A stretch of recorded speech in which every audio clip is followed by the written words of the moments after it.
Have you heard of Operation Christmas Child? I made a shoebox for a girl between ages 5 and 9, and a friend of a friend recommended I make one for a kid who is blind or visually impaired.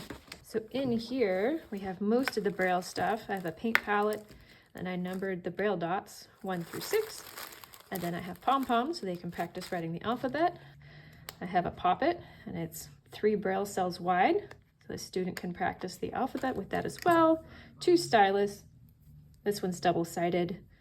You unscrew the tip and you reverse it, and there's your eraser. Black vinyl tape, a clear slate, a magnifier, Emerging Proud, stories of hope and transformation. I'm hoping the kid will know some English or someone around them will be able to read this to them.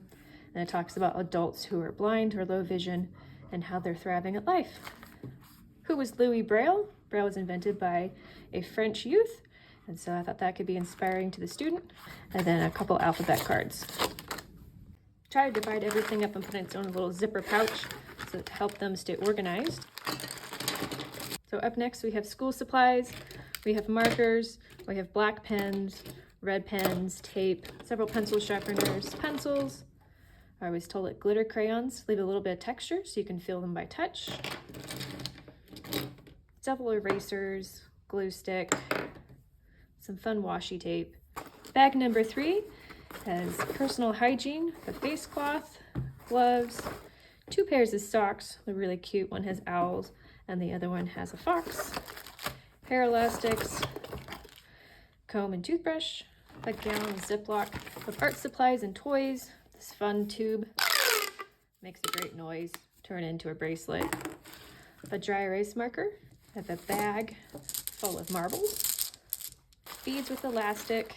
And this looked really handy. It's a portable clip light. Comes with batteries. So that way if the students low vision, they'll have some extra light to do their work. This dry erase marker goes with the whiteboard so they can practice their homework or write things in Braille. I'm including a tactile ruler. It's in inches and in centimeters. Stick-on rhinestones and then raised dots that are fun colors. I wanted the student to have blank paper so that they could slate on it or draw. So I had 8.5 by 11 paper hole punched into a folder, laminated a Braille reference sheet. This is by Volunteer Braille Services, and it is just amazing. Has everything that they're gonna need. And then for the wow gift, they are getting the Braille poppet. It has Braille and the print equivalent on one side, and on the flip side, just has Braille. So I'd love to hear if you're putting together an OCC box and what you're including in it. Thanks for watching.